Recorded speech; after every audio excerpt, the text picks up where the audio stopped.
الحمد لله رب العالمين والصلاة والسلام على سيد الأنبياء والمرسلين وعلى آله وأصحابه أجمعين أما بعد. معزز سامعین کرام، پرفتن دور میں امن اور سکون حاصل کرنے کے لیے جن 3 کاموں کو ہم نے کرنا تھا ان میں سے پہلا کام تھا زبان کی حفاظت، اور دوسرا کام جس کا نبی اکرم صلی اللہ علیہ وسلم نے حکم دیا وہ ہے ضرورت کے اوقات گھر میں گزارنا، کہ انسان جب دنیاوی اور دینی مصروفیات سے فارغ ہو جائے تو ضرورت کے اوقات وہ گھر میں گزارے. نبی اکرم صلی اللہ علیہ وسلم نے راہ نجات کے لیے اس عمل کو بھی لازم کیا ہے. اس کا ایک مطلب تو یہ ہو سکتا ہے کہ جہاں تک انسان کو ممکن ہو سکے اپنے گھر میں رہے، یہ اس کو فائدہ دے گا، تمام شرور و فتن سے اس کو محفوظ رکھے گا. کہ انسان گھر میں بیٹھ کر ایک تو اپنی اصلاح کر سکے گا اور دوسرے اپنے گھر والوں کی اصلاح کرے گا. انسان جب گھر سے باہر نکلتا ہے تو وہاں پر اس کی نگرانی کرنے والا کوئی شخص نہیں ہوتا ہے، اور جب تک گھر میں رہتا ہے تو اس کا کوئی نہ کوئی نگراں ہوتا ہے.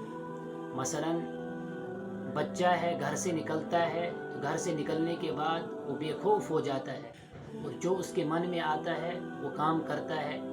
یہی بچہ اگر گھر میں والدین کی نگرانی کے سامنے ہو، والدین اس کی نگرانی کر رہے ہو، تو یہ بچہ ان تمام کاموں سے بچے گا جن پر والدین کو اعتراض ہو. اور ایک فائدہ یہ ہوگا کہ انسان کو اللہ کا قرب اس سے حاصل ہوگا.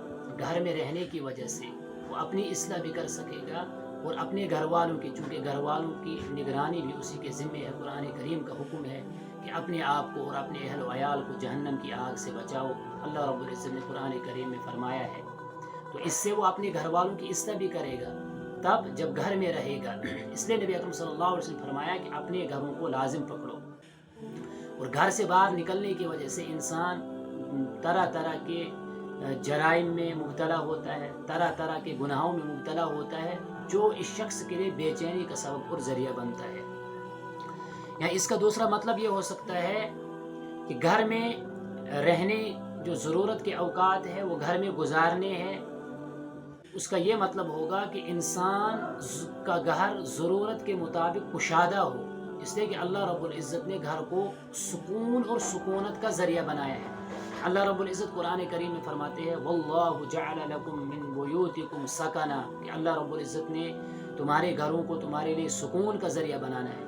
تو انسان اپنا گھر ضرورت کے مطابق اتنا وسیع بنائے کہ اس میں وہ رہ کر اسلامی اصول کے مطابق زندگی بسر کر سکے، اور اس میں اس کو وہ تمام تر چیزیں حاصل ہو جو اس کو اسلامی اصولوں کے مطابق اللہ رب العزت کے فرما برداری کرنے کی توفیق عطا فرمائے.